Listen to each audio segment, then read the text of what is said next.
Solo estoy yo en la cámara ahora. Les comentaba que les iba a dar una introducción sobre quién es Aya. Y desde niña, Aya sintió una gran inclinación por la vida espiritual. En su adolescencia quiso ordenarse como monja, pero no era posible. En 1987 se formó como asistente social e inició un periodo de 20 años acompañando a personas con dificultades sociales y otras en etapas terminales, como ancianos, jóvenes y adultos con SIDA. En el 2000, Aya comienza prácticas meditativas con la tradición goenka. En el 2007 se va a vivir a la India y posteriormente se ordena como monja por 6 años en la tradición Theravada. Durante este tiempo realizó retiros de 3 años en el bosque y 6 meses también estuvo en la tradición tailandesa. En el 2013 vuelve a España y se vuelve laica, genera los talleres antes de morir que realiza en España. En el 2020 nuevamente muere su padre y hace que en julio del 2020 vuelva a ordenarse como monja. Anteriormente era hacia Liutara en ese momento, dando la oportunidad del nacimiento del monasterio que les comentaba, Sarana Vihara, en España, en Barcelona, cerca de Barcelona, un pequeño monasterio para monjas y laicos para que puedan profundizar su práctica. Ahora Aya nos está presentando ¿nos puedes presentar tu nombre nuevo, Aya? Bueno, ya sé que es un poco largo, ¿eh? Arindama, y no pasa nada si Uttara o Sayali, no pasa nada, porque yo los primeros días reconozco que no me acordaba, me lo tenía que apuntar el primer día, así que entiendo que sea un poco más difícil, pero gracias, Sandra. Pues muchísimas gracias, Aya. Es un súper placer estar juntas de nuevo. Eh, Mm, y por favor, el micrófono es todo tuyo. mm, Adelante. mm. Gracias, muchas gracias, Sandra. Como decía Sandra, pues estamos haciendo esta serie de charlas como continuación de las que ya hemos venido haciendo porque queremos unir fuerzas, ¿no? Porque queremos unir sangas, porque queremos unir corazones, ¿no? Y queremos unir el camino, ¿no? Porque hay tiempos de todo, ¿no? Y entonces es bueno ayudarnos unos a otros, apoyarnos unos a otros, ¿no? Acompañarnos unos a otros, ¿no?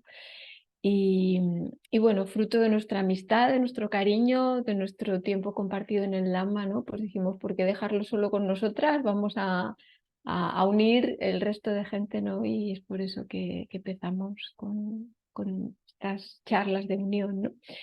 Y, y pensaba sugeriros, si os parece, tener unos momentos, un ratito de meditación antes de compartir el Dhamma, ¿no? Porque creo que a veces, bueno, pues la mente a menudo se nos va por ahí un poco de viaje, ¿no? Y es un tiempo de ver qué es lo que el Dhamma nos quiere de alguna forma enseñar a cada uno de nosotros, ¿no? Y entonces os sugiero, si os parece, unos minutos, aunque no sea una meditación muy larga, pero empezar igual volviendo la mirada adentro, ¿no? Dejando un espacio para conectar más cada uno con sí mismo, ¿no?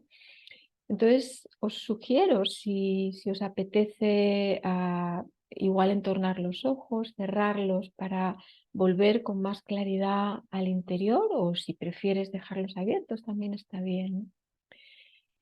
Entonces, quizá puedes empezar unos momentos simplemente reflexionando sobre la alegría, ¿no? de poder tener familia del Dhamma, ¿no? Pues todos tenemos una familia más o menos grande, a nivel pues, de padres, de madres, de hermanos, de hermanas, ¿no? Y a veces estamos más cerca o más lejos, ¿no? Pero qué bueno, ¿no? Tener esta familia del Dhamma, estos hermanos, hermanas, amigos, amigas. Y ya sabéis lo que el Buda decía al respecto, ¿no? Ya sabéis que Buda decía que tener un amigo noble, un amigo del Dhamma, es no solo, como decía Ananda, la mitad del camino, sino que es la totalidad del camino, ¿no? Cuánto nos alienta, cuánto nos ayuda, cuánto nos acompaña, ¿no? Tener esa compañía de esas personas que están como tú, como yo, intentando hacer el mejor uso de esta vida humana, ¿no? Intentando seguir ese camino del Buda, ¿no? Y qué bueno tener personas que hacen lo mismo, ¿no? Y que nos ayudan, que nos alientan y que también nosotros podemos ayudar, alentar, ¿no? Así que podemos empezar reconociendo ese regalo, ese privilegio de estar juntos, ¿no? Y de tener también estas posibilidades tecnológicas para hacerlo, porque qué difícil, ¿no? Sería juntarnos si no tuviéramos este medio online, ¿no? Qué difícil sería estar juntos en lugares tan lejanos, ¿no? Entonces, gracias, ¿no? Al Dhamma que nos permite compartir este espacio. Gracias a cada uno por dedicar este espacio para compartirlo con nosotros, ¿no? Y dejamos que esa alegría llene nuestro corazón, ¿no? Nuestra mente. Y permitimos también que este cuerpo igual se relaje, se acomode, esté tranquilo, esté sereno. Dejamos que las piernas, los pies estén confortablemente sentados en la silla, en el cojín, allá donde estés. A lo mejor te sentaste un poco así a las corridas y es bueno que ahora prestes atención para estar en una postura agradable, cómoda, relajada.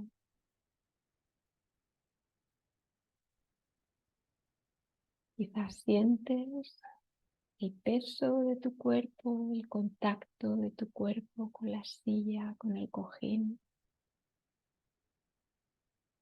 Y notas el peso de tu cuerpo, notas el contacto con la superficie dura donde te sientas. Y dejas que tu cuerpo se abandone, dejas que se relaje, dejas que se acomode, porque ya sabes que relajar el cuerpo ayuda de una forma indirecta a relajar la mente, permitir que el cuerpo esté sereno, tranquilo, ayuda a que la mente esté serena, tranquila.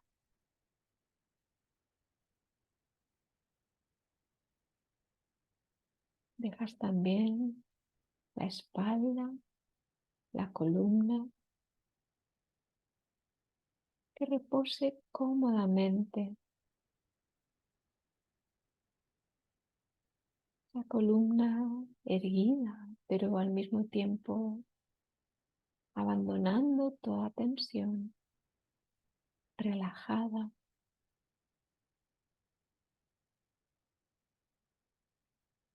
como si fuera una flecha que apunta al cielo, pero sin albergar tensión, sin albergar demasiado excesivo esfuerzo,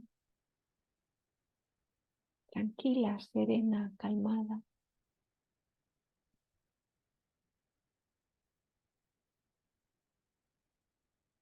Dejas que los brazos reposen, las manos, los dedos, la postura que escojas, una forma confortable,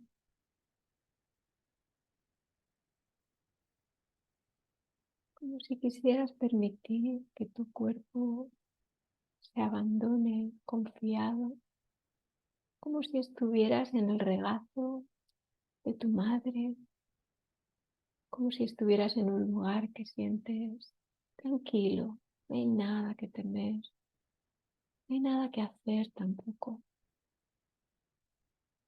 solamente abandonarse confiado, relajar, calmar,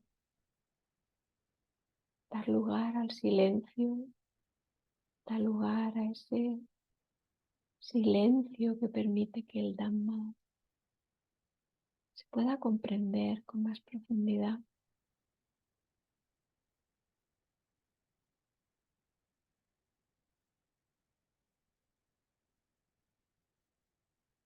Permitimos que también el cuello, la cara,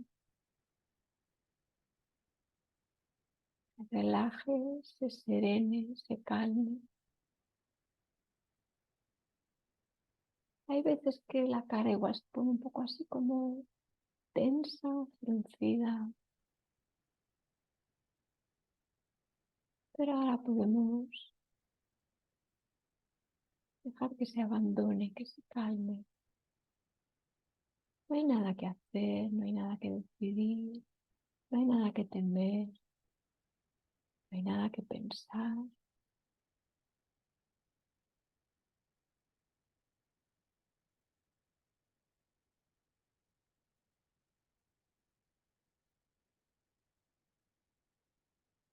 Miramos también esta mente. A lo mejor la encontramos un poco así inquieta, a lo mejor está un poco movida, a lo mejor anda muy atareada con sus preocupaciones, con sus memorias, con sus planes. Está bien, nos permitimos aceptar tal y como está esta mente. Nos permitimos abrazar cualquier cosa que haya ahí. No juzgamos, queremos cambiar. Estamos contentos, contentas con lo que encontramos en esta mente, en este corazón.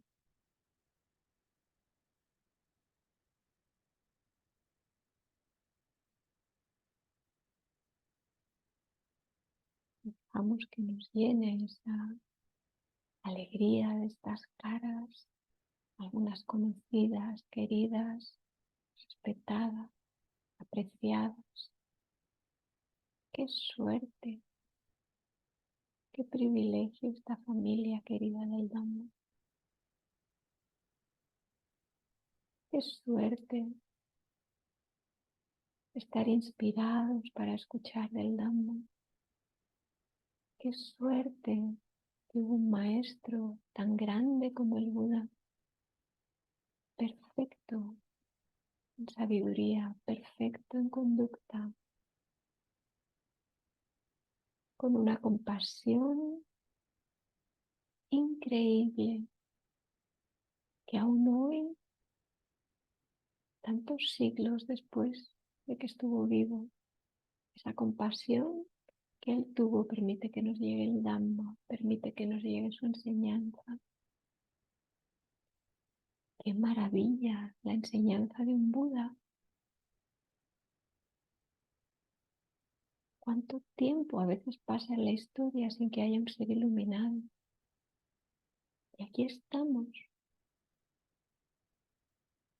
con esa enseñanza disponible, con ese Dhamma disponible.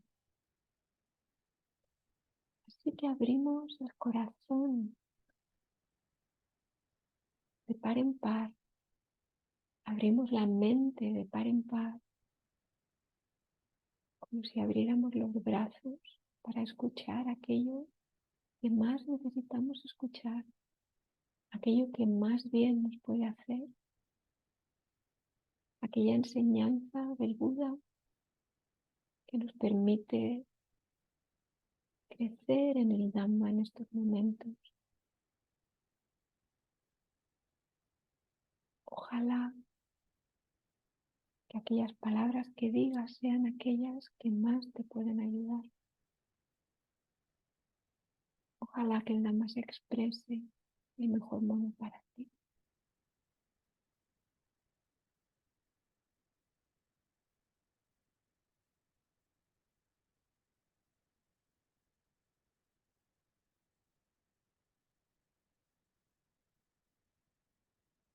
Quizá podemos dejar unos momentos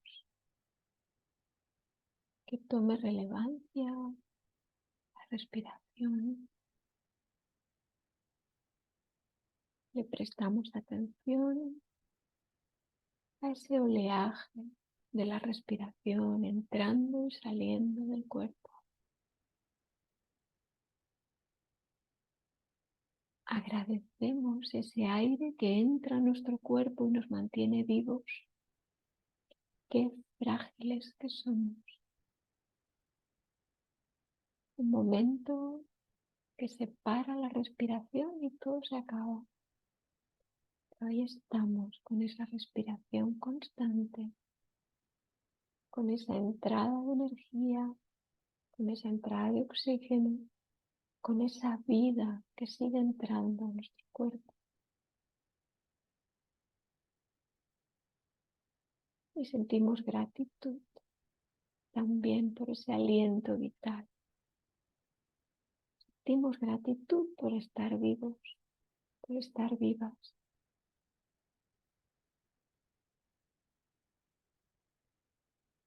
Tenemos una vida humana que, en palabras del Buda, es la más preciosa para dar pasos para la liberación. Se dan las mejores condiciones, la mejor combinación para aprender del Dhamma. Así que damos gracias por tener una vida humana, por tener esta respiración que nos mantiene vivos, vivas.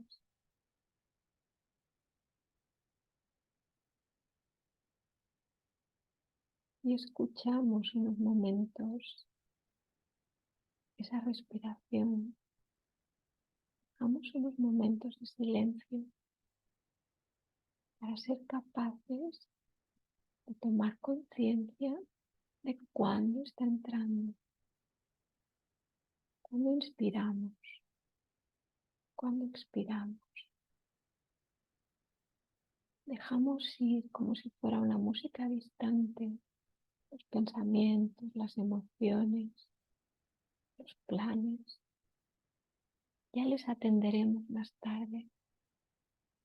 Ahora prestamos toda la atención al aire que nos llena de energía, al aire que se va, soltamos. El aire que entra nos renueva. El aire que sale nos permite soltar, andar más ligero.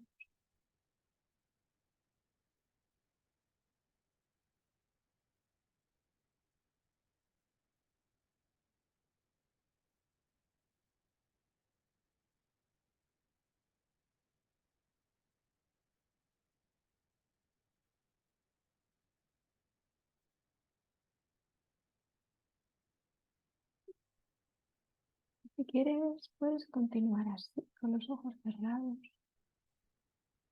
O si prefieres abrirlos, como quieras.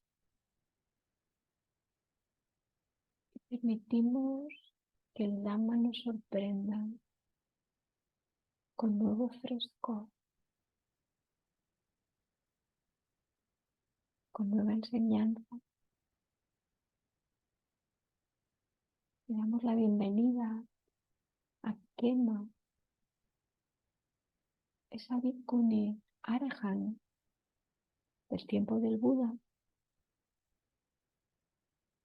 Y nos vienen palabras muchas veces hermosas en forma de poema de una serie de bhikkhunis del tiempo del Buda en esa colección que se llama Therigatha, que se ha traducido de modos diferentes y que algunos dicen que era pues el libro de las maestras, de aquellas que enseñaron. Se dice que es la primera colección de libros escritos por mujeres y se considera un tesoro grande porque todas ellas eran arahant, todas ellas eran totalmente liberadas, ¿no? Y para los que habláis inglés os quería recomendar mucho este libro que se llama Hijas del Buda, Daughters of the Buddha, que es de Bhikkhu Analayo y que me parece muy, muy hermoso. Me lo regalaron hace unos meses y encuentro muy bonito porque es una forma de conocer a cada una de estas bhikkhunis, o por lo menos a muchas de ellas, de una forma, yo creo que como muy completa, ¿no? Porque Vico Analayo ya sabéis que es un erudito que tiene una capacidad increíble de conocimiento de la enseñanza directa del Buda y que es capaz de traducir en lenguas diferentes y hace una combinación que me parece muy hermosa de textos de Pali, de la lengua del Buda, y también traduce directamente del chino esos ágamas, esos textos que se conservaron en China, también de la enseñanza del Buda, ¿no? Con lo cual complementa muy bien a esos dos tipos de textos, ¿no? Con lo cual aporta enseñanzas que a veces son nuevas para los que estamos más en la tradición Theravada, ¿no? Y me parece muy hermoso, ¿no? La forma que lo hace. Entonces, este libro está siendo muy inspirador para mí, ¿no? Y hablábamos con Sandra que igual valía la pena no quedarnos en hoy, en hablar de quemas, sino hablar de otras vicuñas, ¿no? Y estamos ahí mirando, a lo mejor en febrero, vamos a acabar de ver, ¿no? Si hacemos más charlas de otras vicuñas arahants del tiempo del Buda, ¿no? Y a lo mejor dices, bueno, pero si es que yo no tengo interés de verdad en ser monástico, ¿no? O es que yo no soy mujer y esto de que hables de mujeres, ¿no? Pues a mí a lo mejor no me va a atraer mucho, ¿no? Pero bueno, a mí me parece que la enseñanza de un arahant, sea del sexo que sea y seamos del sexo que seamos, ¿no? Como que siempre trae palabras directas, ¿no? Del Buda, ¿no? Y palabras directas de esa enseñanza del Dhamma, ¿no? Con lo cual me parece que es muy bonito aprender de Kema, por ejemplo, ¿no? Entonces, Kema para mí tiene un valor incalculable porque creo que muchos quizá conocéis, ¿no? La que fue la madre adoptiva del Buda, Mahapajapati, ¿no? Que en alguna ocasión hemos hablado de ella. Y ella fue pues la que cuidó al Buda porque su madre, pues digamos, de sangre, la reina Maya, falleció al cabo de unos días de que Siddhartha Gautama nació. Entonces, la que era su hermana, Mahapajapati, se encargó de cuidarle, ¿no? Y lo hizo con total devoción, con total respeto, hasta que él marchó para convertirse en un Buda, ¿no? Entonces, Mahapajapati, cuando supo que el que había sido su hijo adoptivo se convirtió en un Buda, lo dejó todo y quiso seguirle no solamente como una madre amorosa, sino como una monja también, ¿no? Entonces fue ella la que pidió al Buda que se iniciara esa sangha de bhikkhunis, ¿no? Una de las 4 asambleas que el Buda quiso instaurar, la de bhikkhus, hombres monásticos, la de bhikkhunis, mujeres monásticas, la de laicos, hombres, y la de laicas, mujeres, ¿no? Y entonces el Buda sabía que cada uno de nosotros tenemos una inclinación, igual en unas vidas hemos tenido vidas como hombres, en otras como mujeres, en unas como laicos, en otras como monásticos, ¿no? Y para mí personalmente, depende del momento vital, puede ser mejor una opción que otra, ¿no? Y depende de una vida o depende de otra, pues igual nos resulta mejor, más favorable, ¿no? Una opción u otra, ¿no? Entonces, el Buda creo que sabía eso, ¿no? Y era por eso que daba importancia a las 4 asambleas, ¿no? Tanto laicos como monásticos, tanto hombres como mujeres, ¿no? Entonces, Mahapajapati, la madre adoptiva del Buda, fue la primera que inició esa sangha femenina, esa sangha de bhikkhunis, ¿no? Y entonces hubo un momento en el que pasados los años, Mahapajapati, ya convertida en Arahant, supo que el Buda en 3 meses, en un tiempo, ¿no? iba a pasar a Parinibbana, ¿no? Iba a dejar el cuerpo humano, ¿no? Entonces ella pidió al Buda que ella misma pudiera entrar en Parinibbana, ¿no? Pudiera pues dejar ese cuerpo antes incluso que lo hiciera el Buda, ¿no? Entonces fue a visitar al Buda una última vez con ese cuerpo humano que ella tenía y le pidió entrar en Parinibbana. El Buda lo aceptó, el Buda reconoció las increíbles cualidades que había tenido Mahapajapati, ¿no? Y entonces le dio permiso pues para morir, ¿no? Entonces, una vez que ella lo hizo, hubo otra monja, otra bhikkhuni, otra arahan, que hizo lo mismo. Y esa monja fue Kema. Y fue Kema porque era la que después de Mahapajapati era la que lideraba.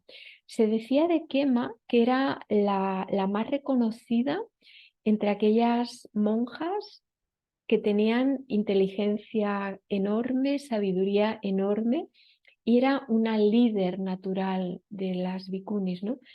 Y el Buda dijo que era que aquellas mujeres que tomaban la opción de ser monjas debían tener a Kema y a Upavalana, que hablaremos en otro momento, como modelo, ¿no? Decía que si tú, decía a las bhikkhunis, si tú quieres ser monja, toma a Kema como tu modelo, ¿no? Porque no vas a encontrar otro modelo mejor, ¿no? Hablaba de ella y de Upalavana, ¿no?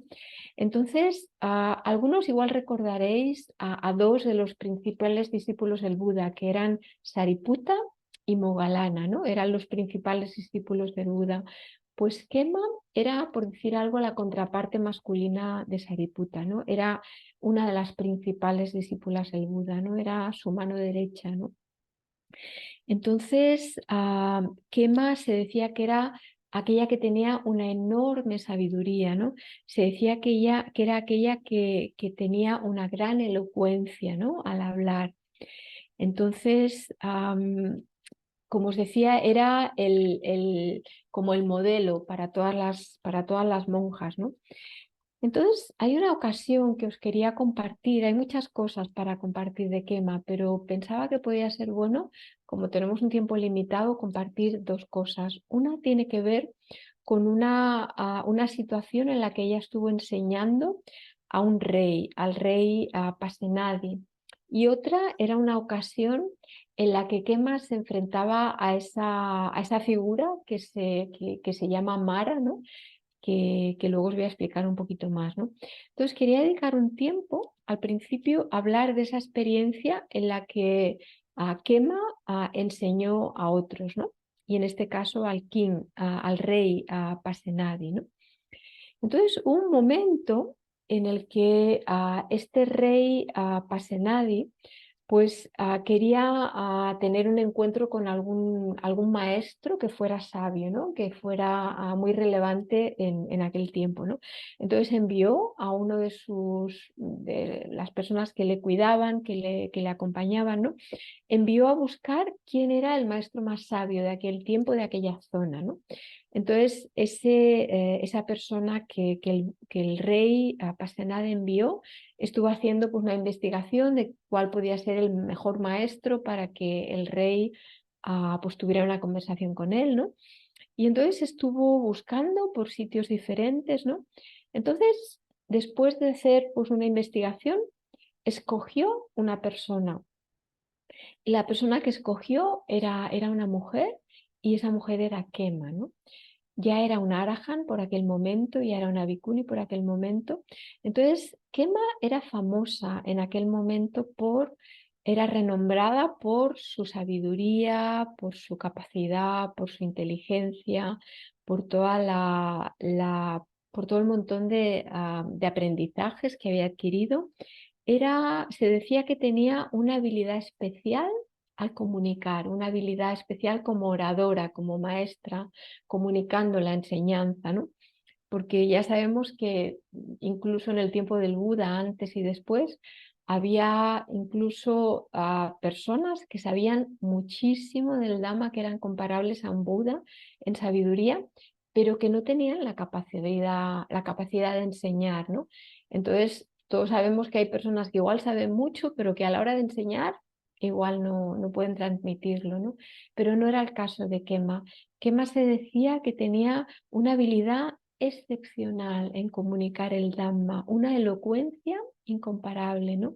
Entonces fue por todas esas capacidades que esa persona que el rey envió para buscar un maestro, la escogió a ella como la persona con la que el rey podía hablar, ¿no? Entonces el rey pues se acercó a Kema como se hacía en aquel tiempo y como se sigue haciendo ahora, ¿no? Pues se inclinó ante ella, se inclinó 3 veces, rindiendo homenaje, ¿no? Y se puso a un lado y entonces le preguntó, le hizo una pregunta, ¿no? Entonces le dijo, pues, venerable, pues, respetada maestra, ¿no? Le voy a hacer una pregunta, ¿no? Entonces la pregunta que le hizo fue una pregunta que muchas personas habían hecho a otros maestros, ¿no? A otros monjes, ¿no? Y que luego os voy a explicar cómo habían respondido, pero en el caso de Kema, respondió de una forma que después el rey Pasenadi, pasado un tiempo, habló con el Buda y le hizo la misma pregunta y el Buda respondió exactamente del mismo modo. O sea que la respuesta de la respuesta de Kema era totalmente comparable con la respuesta del Buda. A ese nivel estaba su sabiduría, ¿no? Al nivel del Buda. Entonces, ¿qué es lo que le preguntó el rey Pasenadi? Le preguntó una cosa que yo he oído esa pregunta muchas veces, incluso ahora mismo, bueno, ahora mismo quiero decir en estos tiempos de ahora, ¿no? Y la pregunta era, ah, cuando un Buda muere, ¿qué pasa después? ¿Sigue existiendo después o no existe después? ¿O existe y no existe, o ni una cosa ni otra, ni existe ni no existe, ¿no? Entonces, la forma en la que Kema se acercó a esto era una manera en la que era muy típica en la India de aquel momento, ¿no? Era una forma de responder que era, en lugar de responder, hacerle una pregunta, ¿no? Entonces, cuando el rey Pasenadi le dijo a ella, mm, ¿existió el Buda después, existía el Buda después de la muerte? Kema le dijo, pues el Buda no dijo nada al respecto de si él seguía existiendo. Entonces el rey le hizo otra pregunta. Eso quiere decir que entonces el Buda después de morir, después del Paranirvana, no existía, ¿no? Entonces Kema le dijo, bueno, pues la verdad es que el Buda tampoco reveló nada al respecto de si después de morir él no existía. Entonces el Buda le dijo después, perdón, el rey le dijo después a Kema. Entonces, eso quiere decir que el Buda, después de morir, ni existía ni no existía. Entonces Kema le dijo, bueno, pues para ser exactos, la verdad es que el Buda no reveló nada al respecto de eso, no dijo nada de si existía o no existía, ¿no? Entonces el rey, por último, le preguntó, pero bueno, entonces, ¿dijo el Buda acaso que al morir ni existía ni no existía, ¿no? Y Kema respondió, bueno, pues es que la verdad es que el Buda no reveló si al morir tenía una situación que ni era existiendo ni era sin existir. Entonces, parece un trabalenguas, ¿no? Pero lo cierto es que al acabar de hacer esas preguntas, el rey le dijo, bueno, en realidad, ¿qué me has contestado, no? Porque a cada pregunta que he hecho me has dicho lo mismo, ¿no? Y que el Buda no contestó a ninguna de esas cosas, no reveló si era cierta ninguna de esas cosas, ¿no? ¿Qué quiere decir entonces, ¿no? ¿Qué es lo qué es lo que el Buda reveló al respecto, ¿no? Entonces Kema entonces lo que hizo fue utilizar esa forma que se utilizaba mucho en los tiempos del Buda, ¿no? Y era responder con una pregunta, ¿no? Entonces, Kema sabía que tenía que llevar, para que fuera algo realmente revelador para el Buda, tenía que llevar esas preguntas al plano más personal, al plano más, podemos decir, mundano, ¿no? A lo que era la vida cotidiana del rey, para que él pudiera entender la respuesta, ¿no? Entonces le hizo una pregunta, ¿no? Y le dijo al rey, Majestad, como rey, seguro que tiene pues algún contable muy bueno, ¿no? Que es capaz de contar pues cualquier cosa que usted le plantee de una forma pues totalmente acertada, ¿no? Y el rey dijo, sí, claro, por supuesto, soy un rey, ¿no? Entonces tengo personas pues muy capacitadas, ¿no? En el campo de la contabilidad, como matemáticos, ¿no? Y entonces Kema le dijo, Vale, entonces, si por ejemplo, Majestad, usted le pregunta a ese contable tan bueno, a ese tesorero tan bueno, ¿cuántos litros, perdón, cuántos granos de arena hay en el río Ganges, ¿no? Ya sabéis que en la India, ¿no? Pues todavía, igual como en los tiempos del Buda, está ese río enorme que atraviesa la India de una punta a otra, ¿no? Y que es el Ganges, ¿no? Entonces, bueno, es enorme, es larguísimo, ¿no? Entonces, Kema le dijo, entonces, Majestad, si usted le pregunta a ese contable tan bueno, a ese matemático tan bueno de su corte, ¿cuántas piedritas, cuántos granos de arena hay en todo lo largo del río Ganges, en todo lo largo de ese río enorme que atraviesa toda la India, ¿no? Seguro que le va a poder responder, seguro que le va a decir cuántas piedritas pequeñas hay, ¿no? Y el rey se quedó así como perplejo diciendo, pero ¿cómo me va a poder decir eso? ¿Quién va a poder ser capaz de contar las piedras que hay en el río? ¿Quién va a ser capaz de contar los granos de arena que hay en el río? Venerable, eso que dice usted es imposible, ¿no? No es posible hacerlo, es una pregunta que no puedo responder, por supuesto, ¿no? Entonces Kema le dijo, vale, de acuerdo, vamos a hacer, le voy a hacer otra pregunta, a ver si esta la puede responder. Estoy segura que esos grandes contables, esos grandes matemáticos, si no pudieron responder la primera, seguro que van a poder responder la segunda, ¿no? Majestad, usted sabe, ¿no? Pues cuántos océanos hay en el mundo, en la Tierra, ¿no? En el globo, ¿no? Entonces, seguro que esas personas tan sabias de las que usted se rodea son capaces de responderle si usted les pregunta cuántos litros de agua hay en los océanos del mundo, ¿no? Seguro, estoy segura que se rodea de gente muy sabia y van a poder responderle, ¿no?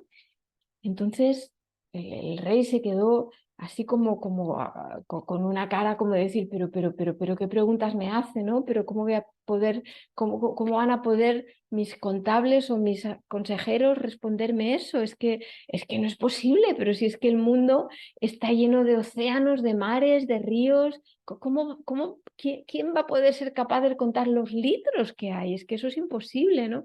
Es que, venerable, es que el océano es profundo, es inmesurable, bueno, es incontable, es imposible tener una ligera idea de cuántos litros hay, ¿no? Y entonces Kema le dijo, muy bien, creo que la respuesta es muy sabia, ¿no? Y entonces le dijo, del mismo modo que es imposible contar los granos de arena que hay en el río, en el mar, del mismo modo que es imposible pues contar los litros de agua que hay en los océanos del mundo, del mismo modo es imposible entender, ¿no? Cómo de profundo, cómo de inmesurable, cómo de increíblemente pues difícil de hablar de qué es un Buda, ¿no? No hay respuesta para las preguntas que me ha hecho tampoco, ¿no? Porque el Buda, la forma en la que usted me pregunta es como si estuviera contemplando al Buda como un ser que tiene ego, ¿no? Que tiene pues esa capacidad de ser, pues de ser visto. Pero es que en realidad un Buda está más allá de un ego, está más allá de lo que se llaman los cinco agregados, ¿no? Está más allá de la forma, está más allá de la mente, está más allá pues de lo que nosotros podemos concebir, ¿no? Entonces no es posible decir con palabras qué es lo que ocurre a un Buda después de morir, ¿no? Entonces, el Buda también, mucho más que los ríos, mucho más que la arena, ¿no? Es inconcebible, ¿no? Entonces, Kema empezó a hablarle de una forma pues muy profunda, ¿no? Al rey, de cómo no solamente el Buda en realidad, sino cada uno de nosotros estamos formados por esos cinco agregados, ¿no? Y me gusta otro libro, que este sí que está en castellano, que algunos de vosotros que conocéis, ¿no? De Bhikhu Analayo también, Las prácticas de meditación se llama, ¿no? Y es un es un libro que me gusta mucho, cómo habla de esos 5 agregados, ¿no? De una forma que se puede entender pues, muy bien, ¿no? Y son, son unas formas de describirlos que es como el Buda lo hacía, ¿no?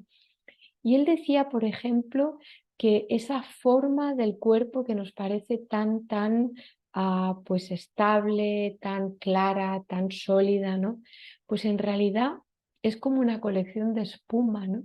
Y pone el ejemplo del mar. No sé si habéis visto algunas veces cuando viene un oleaje fuerte que se forma ahí pues una ola llena de espuma que parece que se haga muy grande, pero que al cabo de unos momentos se disuelve y ya no queda espuma, ¿no?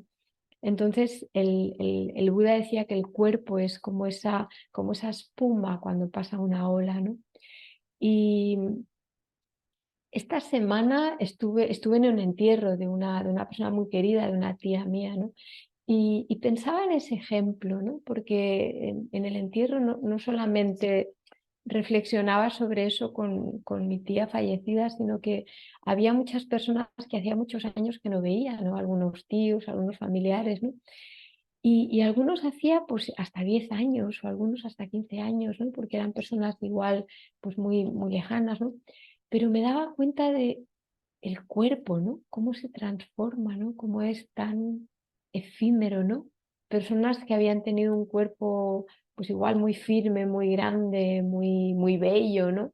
Cómo ahora parecían, bueno, como una sombra de lo que fueron, ¿no? Y pensaba en ese ejemplo, ¿no? De la espuma, ¿no? Cómo se va, cómo se disuelve, ¿no? Cómo ese cuerpo se transforma tan rápidamente, ¿no? Y parece nada, al final se disuelve y no es nada, es como espuma, ¿no? Y el Buda decía también lo que son las sensaciones del cuerpo, lo que son incluso los sentimientos, ¿no? Los comparaba con burbujas, ¿no? Y pensaba en eso también hoy porque ha estado lloviendo mucho todo el día y toda la noche y como a veces cuando llueve, ¿no? Parece que las gotas de agua chocan con el suelo y momentáneamente son como una burbuja, ¿no?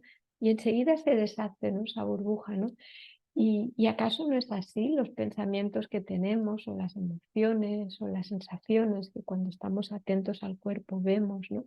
Son como burbujas, ¿no? Que surgen momentáneamente, pero rápidamente se desvanecen también, ¿no? Y el Buda decía también que las percepciones, ¿no? Esa forma de entender la realidad que tenemos, en realidad nos las creemos totalmente, ¿no? Pero son como espejismos, ¿no? No sé si habéis ido al desierto o si habéis estado en una situación en la que haga mucho calor, igual a pleno mediodía o a pleno verano en un sitio muy cálido, ¿no? Y a veces pasa que cuando el cielo está muy despejado y hace tanta calor, se crean como espejismos, ¿no? Hay cosas que parece muy evidente que están ahí, pero en realidad no son nada, en realidad es pues una mezcla de luces que con el calor nos hace creer que estamos viendo algo muy real, pero que no es nada, es simplemente pues un espejismo, ¿no? Y el Buda decía que la forma en la que percibimos la vida es eso, es un espejismo, ¿no?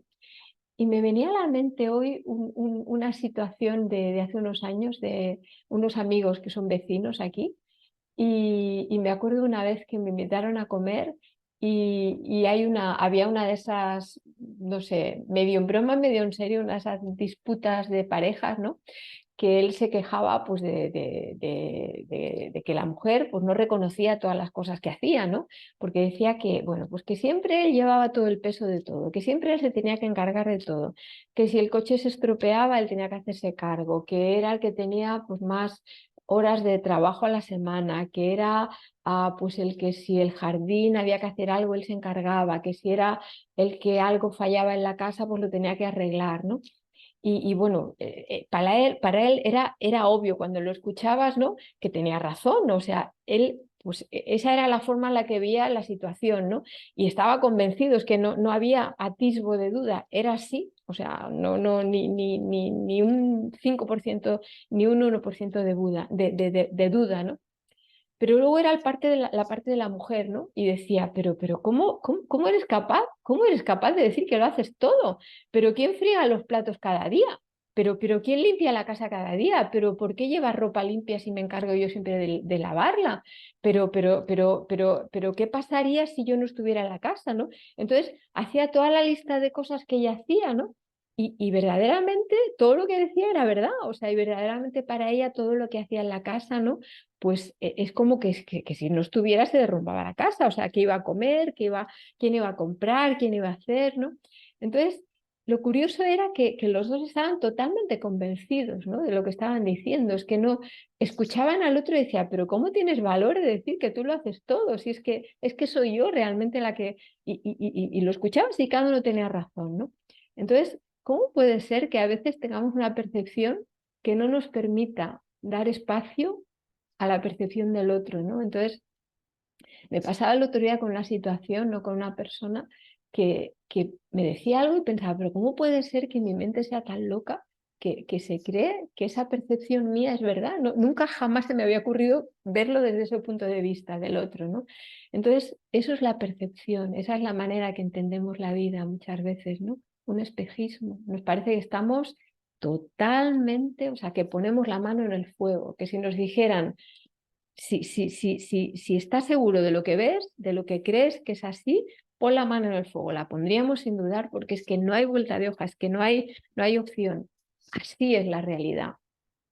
Un espejismo, ¿no? Y luego el Buda podía también el ejemplo de lo que son los pensamientos, de lo que son la forma en la que entendemos la vida, esa parte más mental, esa parte más intelectual, ¿no? Y el Buda decía que a veces hacemos esa forma de hablar que decimos, bueno, estoy seguro, ¿no? Porque lo entiendo perfectamente y es así, es que lo he valorado, lo he reflexionado, ¿no? Y es así, es que no hay asomo de duda, ¿no? Y el Buda decía que esa conclusión a la que a veces llegamos y que nos parece que es así de segura, decía que era como un árbol de plátano. No sé si habéis tenido la ocasión de ver árboles de plátano. Seguro los que estáis en climas más tropicales los veis a menudo, es parte de la realidad, ¿no? Pero yo nunca había visto un plátano, ¿no? Un árbol de plátano. Y solo reconocí el árbol de plátano cuando estuve en Birmania y cuando hubo un huracán muy grande, que toditos los árboles se cayeron al suelo rotos, ¿no? Menos los árboles de plátano, porque tenían un tronco muy flexible, ¿no? Y el Buda decía que hay una cosa curiosa. Ponía un ejemplo, dice, imagínate que eres una persona que necesita leña para el fuego y va a buscar un árbol con un tronco, ¿no? Y entonces el árbol que encuentra es un árbol de plátano, ¿no? Entonces, si tú te pones a buscar cuál es la parte dura del tronco del árbol de plátano, quitas una capa, parece como si fueran capas, ¿no? Quitas una capa, quitas otra, quitas otra, quitas otra, quitas otra, quitas otra, y ahí se acabó, no hay nada.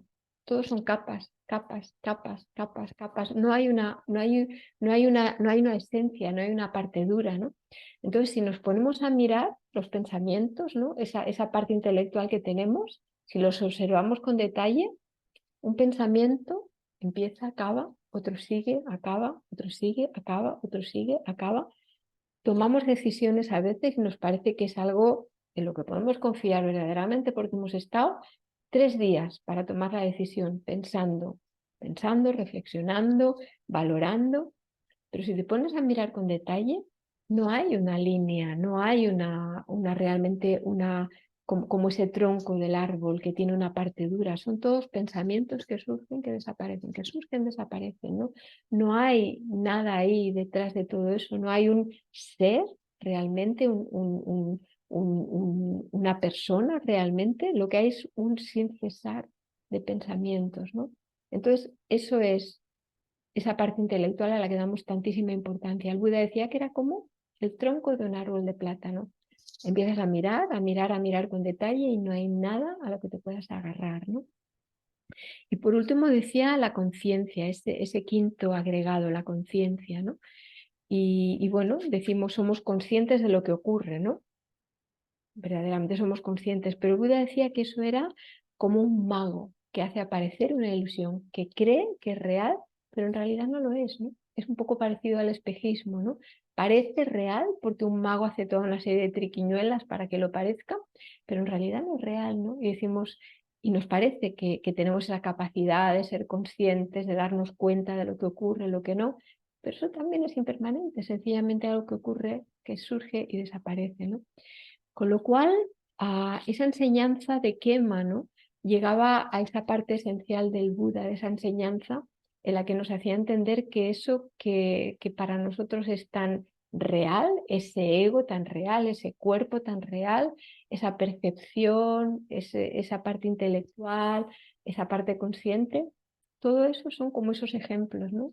No es más que burbujas, no es más que espuma, no es más que espejismos, no es más que esas capas de un árbol de plátano, no es más que una ilusión mágica, ¿no?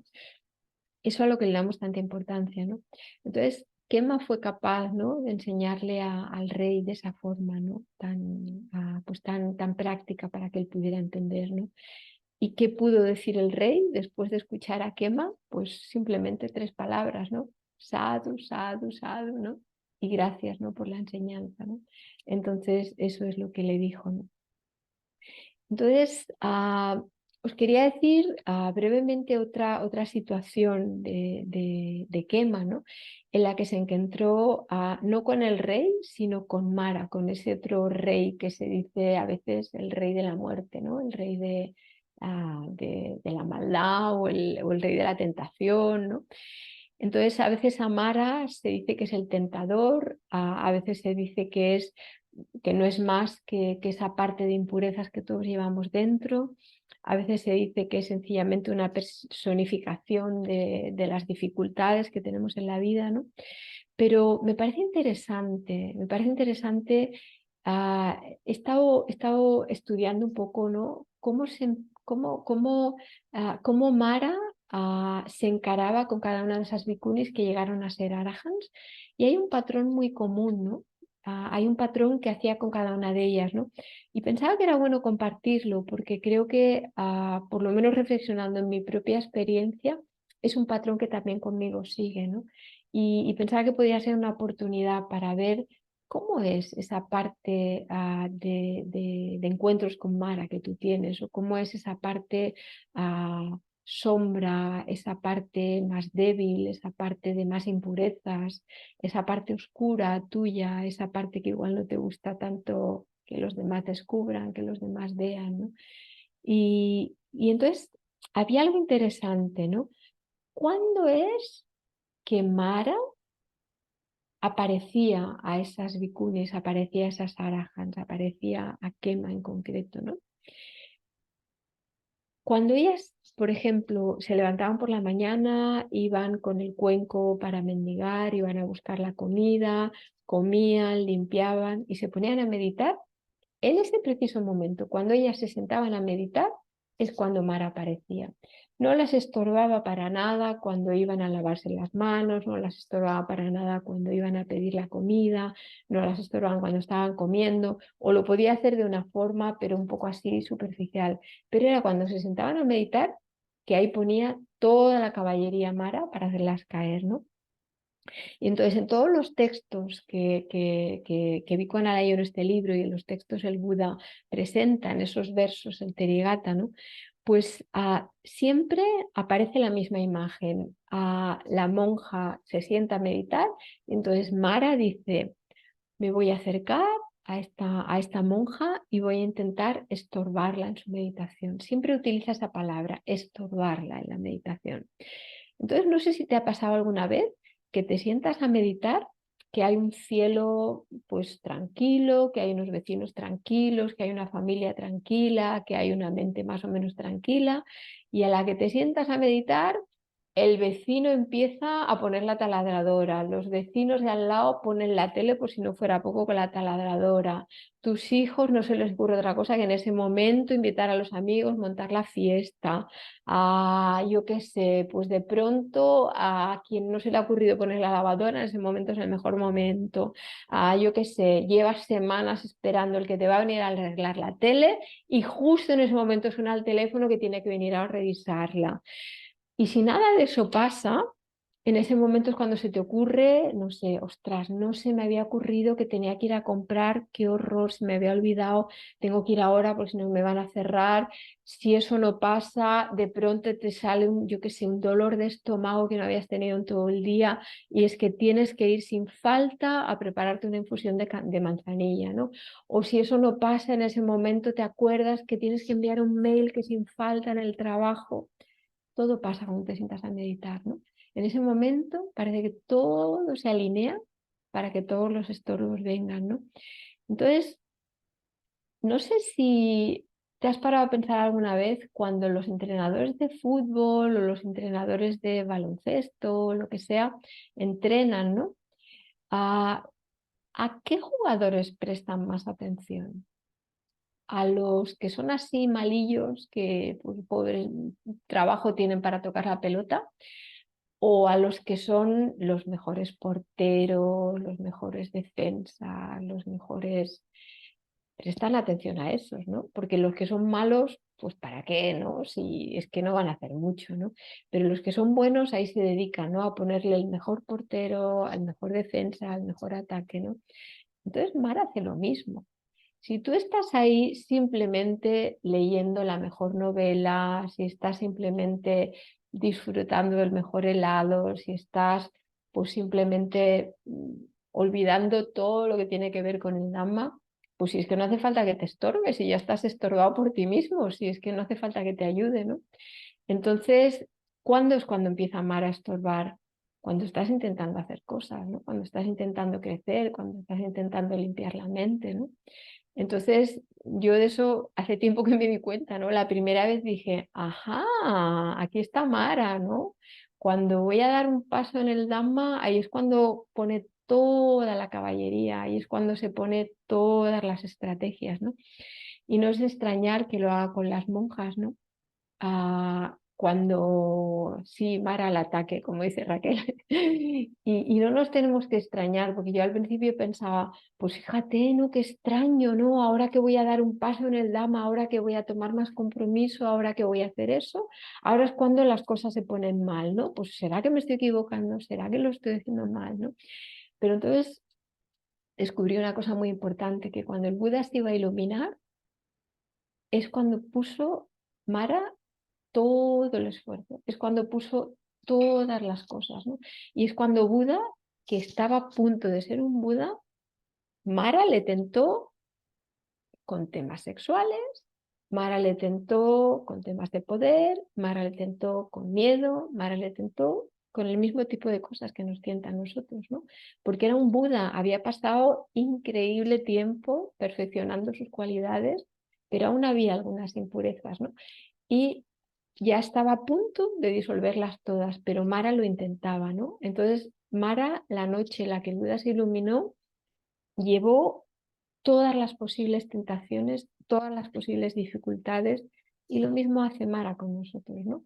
A la que empezamos a sacar cabeza, a la que empezamos a querer avanzar en el Dhamma, a la que nos ponemos a meditar, a la que decimos, no se me olvidará jamás, cuando estaba en Birmania y tomé la determinación leyendo un libro, creo que ya os lo compartí otras veces, no leyendo un libro de un Arahant, dije, me voy a levantar a las 3 de la mañana a meditar cada día. Al día siguiente, a las 6 de la mañana, ¿qué pasó? Un huracán como no había visto en mi vida, ¿no? No, no, no, Mara no quería que me pusiera a meditar con más determinación, ¿no? Entonces creo que así ocurre, ¿no? Entonces creo que es importante reconocer esas enseñanzas cuando las monjas se enfrentaban a Mara, ¿no? Que siempre Mara venía cuando ellas iban a poner a meditar, cuando ellas iban a dar un paso más, ¿no? Y cómo lo hacía Mara, ¿no? Siempre buscaba la parte más débil, ¿no? La parte que estaba más debilitada en esa persona, en esa monja. Y ya os hablaré de otras, ¿no? Pero por ejemplo con Kema, Kema era muy bonita. Era una mujer, bueno, pues pues había sido admirable como mujer, ¿no? Que era preciosa, que era muy bella, ¿no?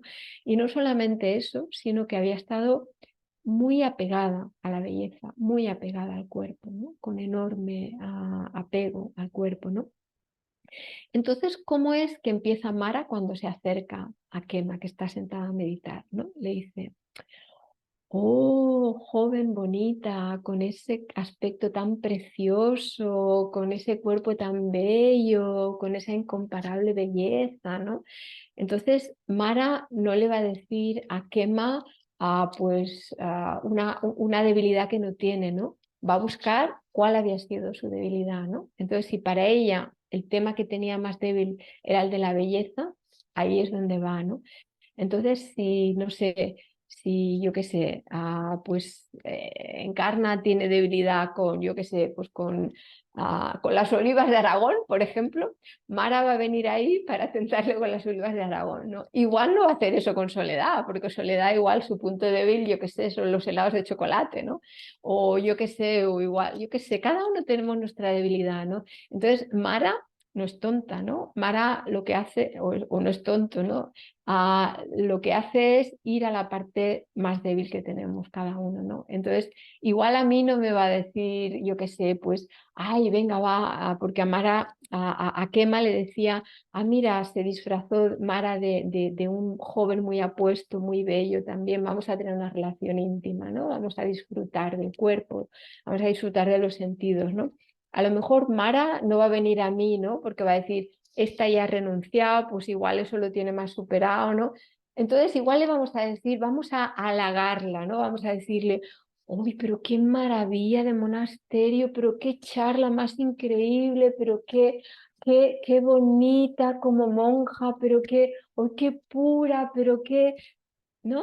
Y entonces ahí yo voy a decir, ay, mira, a lo mejor es verdad, ¿no? A lo mejor sí que es el mejor monasterio del mundo, ahí fíjate, ¿no? Igual sí que lo estoy haciendo tan bien, ¿no? Y ahí ya está, ¿no? Entonces cada uno tenemos nuestra parte como más débil, ¿no? Entonces Mara por ahí va a entrar, ¿no? Entonces creo que lo que podemos enseñar de todas de esas maneras en las que esas bhikkunis arajas se enfrentaron a Mara es que siempre seguía el mismo patrón. Venía cuando iban a dar un paso para avanzar en el Dhamma, venía enfrentando esa parte más débil que tenía y les hacía una propuesta. Y esa propuesta siempre tenía que ver con las cosas que más les atraían, ¿no? Con las cosas que tenían más atracción, ¿no? Ah, y entonces ya para acabar la respuesta que le daban, ¿no? La respuesta que le daban ellas, y en este caso Kema, ¿no? Y creo que os voy a leer lo que le decía ella, ¿no?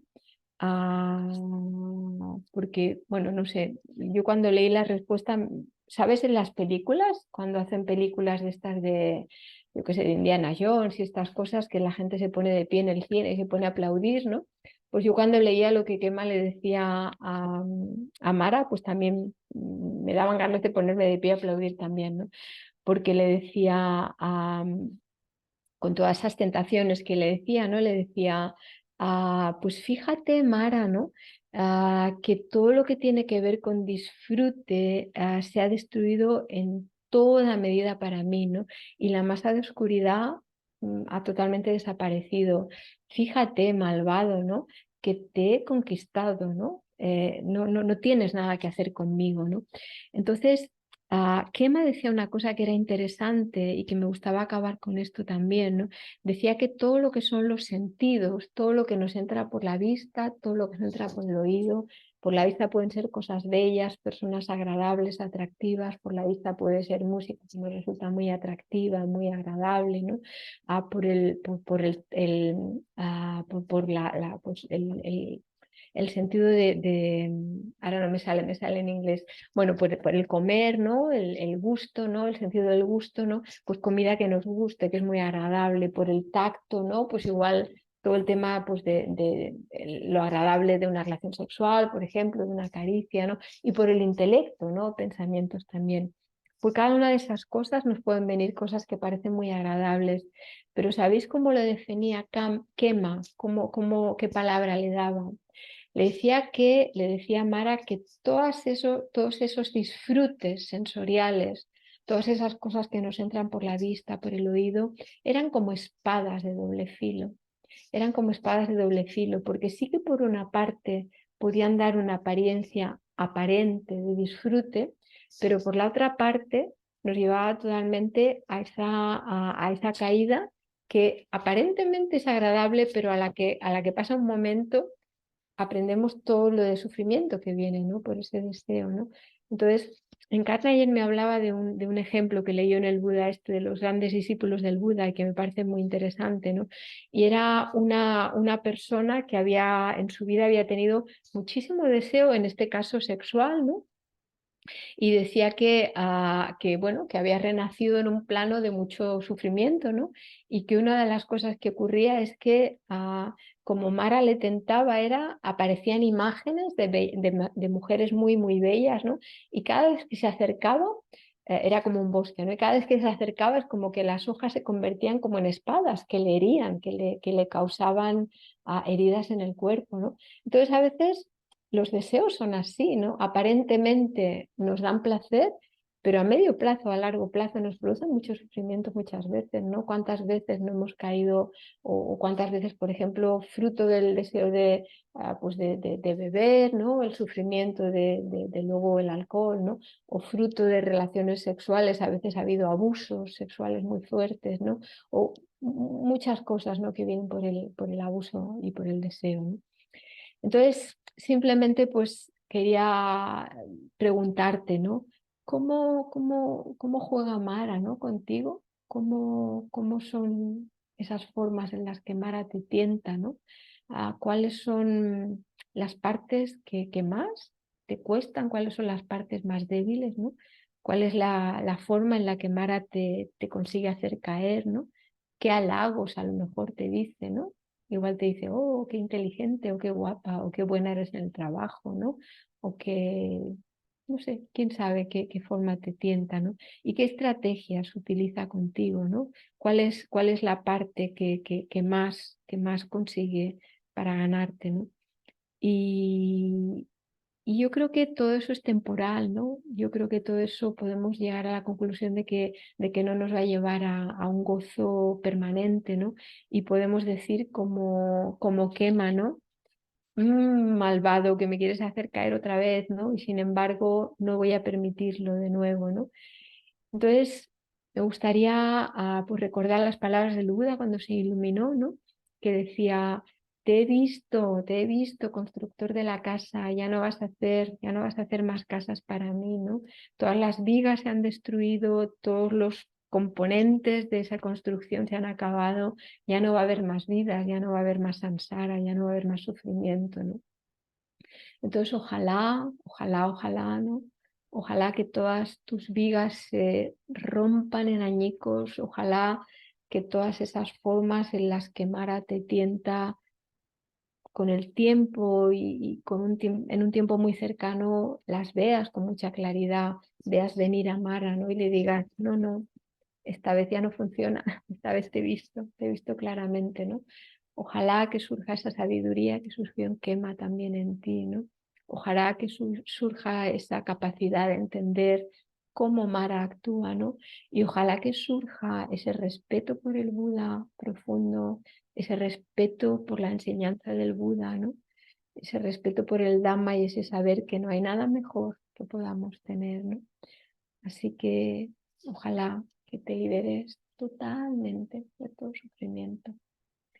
Un montón de gracias por tu paciencia y por escuchar. Gracias.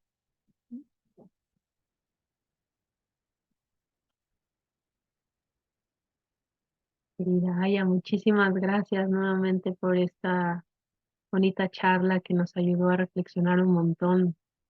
Muchas gracias. Em, Acá tenemos un espacio para comentarios o preguntas. Hay una que hizo Raquel, entonces está bien si te la leo. Dice, ¿qué hacían las monjas cuando Mara los tentaba? Ujú. Sí, hay una frase que me llama la atención porque lo leí la primera vez en este libro que mencionaba de los grandes discípulos del Buda, ¿no? Que veía que cada vez que Mara se acercaba a una de ellas, ¿no? Ellas siempre se preguntaban, "¿Mm? ¿Este pensamiento es algo mío o es algo externo? ¿Es algo que viene de mí? ¿Es un ser humano? ¿Es un ser no humano?", ¿no? Como que se cuestionaban, ¿no? Es como que había ese aspecto de reflexión. Esa idea que me viene, ¿no? Por ejemplo, estás sentado meditando, ¿no? Y de pronto te viene, no sé, como el deseo de querer hacer algo, ¿no? Te viene el pensamiento de decir, ay, es que tengo que ir a la cocina a coger, yo qué sé, ¿no? Llevas 10 minutos meditando y tengo que ir a la cocina a comer porque es que si no me desmayo. ¿Es verdad? ¿Es verdad? ¿Es algo que viene de la parte de sabiduría? ¿O no será que está ahí tu debilidad y que te está haciendo caer, ¿no? O no sé, el pensamiento cuando piensas en una persona, pues no sé, como decía con ese ejemplo de los vecinos, ¿no? Que ella le estaba criticando a él de que todo lo hacía ella y él le estaba criticando a ella que todo lo hacía él, ¿no? Entonces, ¿será verdad? ¿Será verdad que estoy totalmente en lo cierto? ¿Será verdad? Entonces, como lo primero que hacían era cuestionar y decir, ah, ¿eso viene de la parte sabia o no será que está ahí Mara? O podemos decir en lugar de Mara, ¿no será que hay una parte mía débil? ¿No será que hay una parte mía de impureza? ¿No será que eso no es verdad, ¿no? Entonces, cuestionarse, preguntarse, ¿no? Porque yo creo que una de las herramientas que ellas tenían y que nosotros tenemos también ahora, ¿no? Es no creernos todo lo que aparece en nuestra mente, no creer todo lo que aparece en nuestro corazón, ¿no? Porque esa es la trampa, ¿no? Que creemos que estamos en lo cierto, creemos que hay un ser ahí muy listo y que sabe muy bien lo que hacer, ¿no? Pero en realidad somos una bolsa con mezclas de pensamientos, con mezclas de emociones, con mezclas de sensaciones, ¿no? Que a veces son más bonitas, a veces son más feas, ¿no? Y dónde está ahí, ¿no? Aquello a lo que hay que hacer caso, ¿no? Entonces, bueno, respondería así, ¿no? Primero, cuestionarse, ¿es verdad eso que estoy pensando? ¿Puedo poner la mano en el fuego realmente? ¿No será que está Mara? Entonces ahí es cuando ya se empezaban a cuestionar y entonces empezaban a decir, "Mm, recuerdo en situaciones pasadas que algo así ocurrió y caí de lleno, esta vez no voy a caer de lleno, ¿no?". Entonces por eso os invitaba a reflexionar sobre la forma en la que a cada uno, Mara, vuestro punto flaco, ¿no? De alguna manera, ¿no?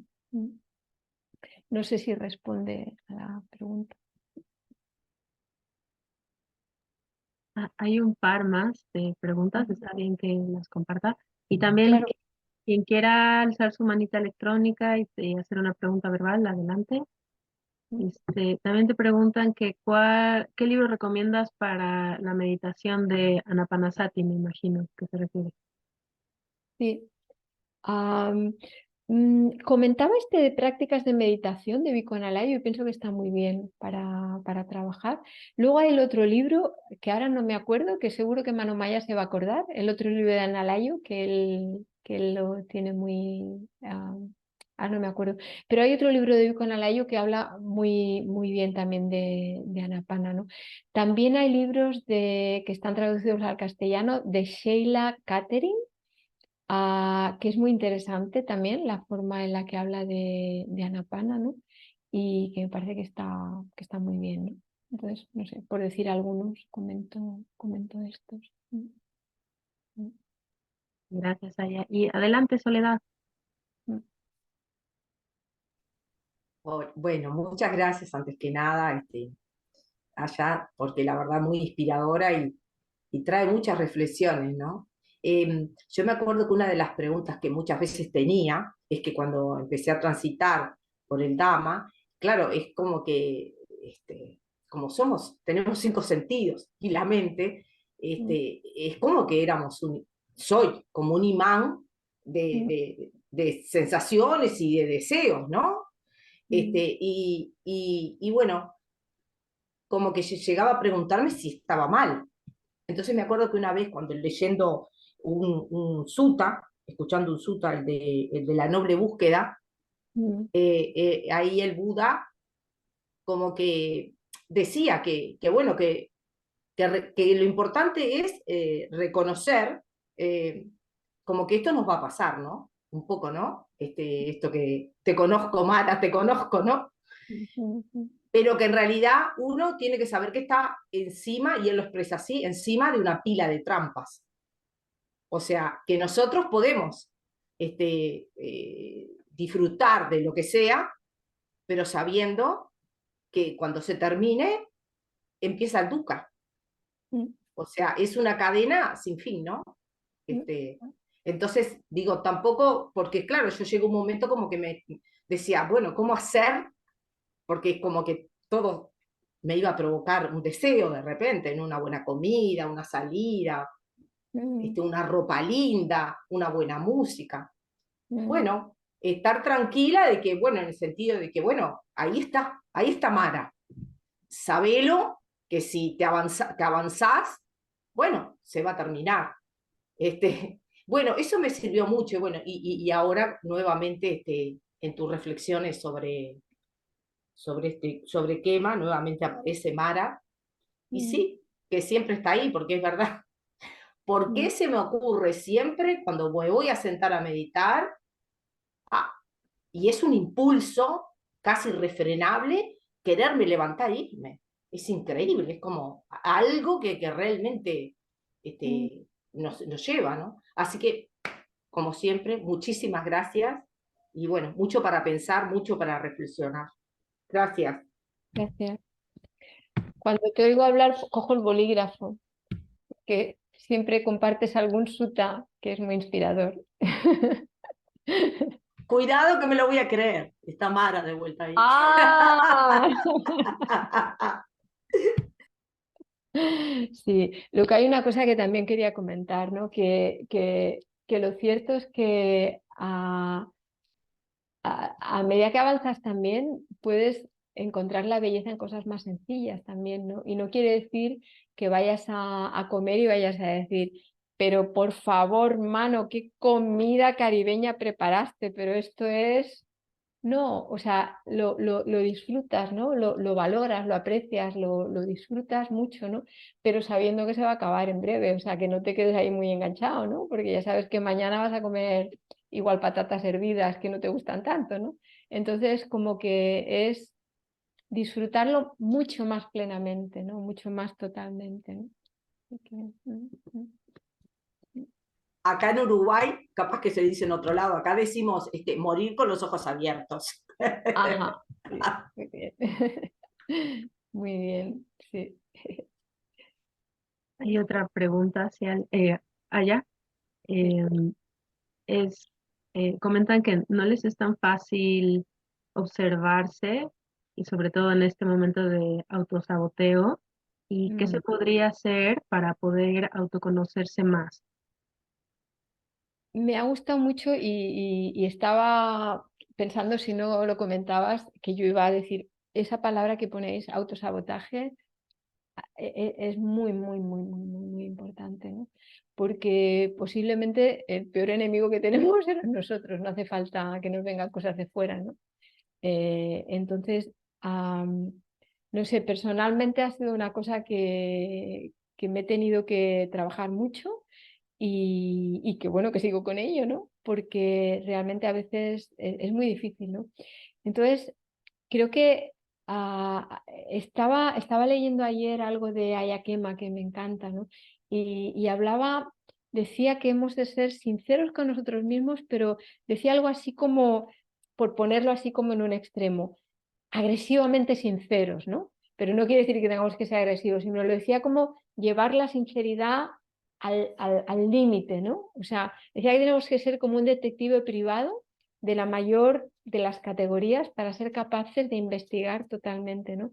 Porque es que nos vamos a engañar, o sea, nos vamos a engañar, o sea, por eso decía que hemos de estar muy atentos, que son espejismos, ¿no? Entonces no nos los creamos. Lo primero es cuestionar, ¿no? Cuestionar todo el tiempo, ¿no?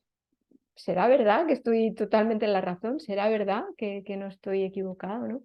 Entonces, creo que si el Buda hablaba de los amigos nobles también con tanto énfasis y si tenía tanto empeño en en esos cuatro asambleas, ¿no? La sangha de bhikkhus, de bhikkhunis, de laicos, de laicas, ¿no?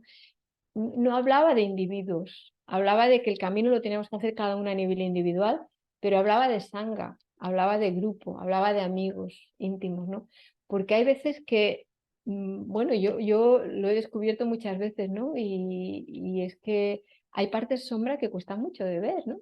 Y que cuando tienes una persona cercana que te quiere, que te conoce y que está en el mismo camino, te puede decir cosas que eres capaz de escuchar con recelo, con enfado, pero que puedes escuchar y a lo mejor en el momento dices, ¿como yo? ¿Pero qué dices, no? Y a lo mejor tardas una semana y dices, hay un 1% de posibilidades que tenga algo de razón. Pasa un mes y dices, un 10% de que igual. Pasan años y dices, ¿cuánta razón tenía, no? Entonces, como que a veces esos amigos del Dhamma sirven para esa parte sombra que no somos capaces de ver, ¿no? Entonces, ese autosabotaje, no sé, tengo suerte de tener una amiga increíble del Dhamma pues que a veces, ¿no? Pues muestra algunas cosas que no soy capaz de ver y amigos del Dhamma, ¿no? Que hay cosas que tú no te das cuenta que te estás igual haciendo pues sabotaje con algunos temas, ¿no? Entonces necesitas a alguien que te lo pueda mostrar. ¿Y qué son los maestros sino eso, ¿no? Que era el Buda, sino el que te enseñaba esas partes que tú no podías ver, ¿no? Entonces yo creo que todos tenemos ese potencial de ayudarnos, ¿no? Y por eso me parece tan esencial que seamos amigos del Dhamma, ¿no? Y que escuchemos a nuestros amigos y que seamos también valientes para decir a nuestros amigos esa parte sombra que somos capaces de ver, que no nos gusta decir y que yo creo que uno de los tragos peores es decirle a alguien una parte que no es capaz de ver, pero que tú te das cuenta de que igual le está haciendo daño y que le puede ser bueno escuchar, ¿no? Entonces, saber cómo decirlo, saber, pues es todo un entrenamiento, ¿no? Pero creo que nos podemos ayudar, ¿no? Como amigos del Dhamma con ese tema del autosabotaje, ¿no? Entonces yo diría, pues eso, mucha reflexión de cuestionar, ¿será verdad que estoy en lo cierto, no? Mucha humildad escuchando a los demás, ¿no? Porque se dice que los que nos critican son los grandes maestros que tenemos, ¿no? Porque igual hay una parte de verdad en lo que dicen, ¿no?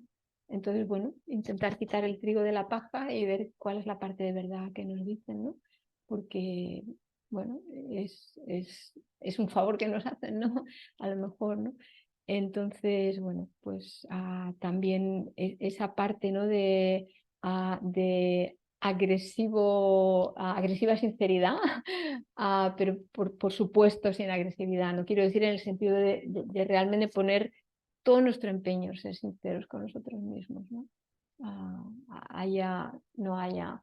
Machi Keo decía, engaña a todo el mundo si quieres. Es mejor que no lo hagas, ¿no? Pero a ti no te engañes nunca, ¿no? Entonces, que seamos capaces de ver cuáles son nuestras partes sombra, ¿no? Aunque no la digamos a nadie, aunque igual hasta intentamos esconderla, intentamos transformarla para que no se vea y para que parezca lo contrario, ¿no? Pero no te engañes a ti, ¿no? Sé sincero para ver. En un momento dado tendrás la fuerza o las herramientas, ¿no? Para transformarlo, ¿no? Así que no sé, no es fácil, ¿no? Lo del autosabotaje, pero creo que lo primero es reconocerlo, ¿no? Y verlo, ¿no? Y bueno, yo creo que andamos por ahí rozando el final del tiempo de preguntas, porque había algo que teníamos después, pero no sé. Yo creo que si alguien se queda con alguna pregunta, pues también, no sé, voy a apuntar aquí el correo. ah,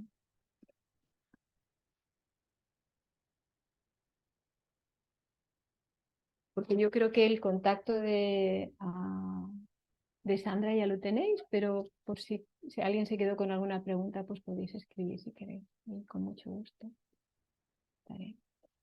Pues muchas gracias por vuestra enseñanza y todo lo mejor a los sabotajes. Estamos todos en lo mismo, estamos todos intentándolo, así que lo consigamos todos. Muchas gracias. Gracias. Sandra. ¿Te parece si compartimos méritos? Claro, sí.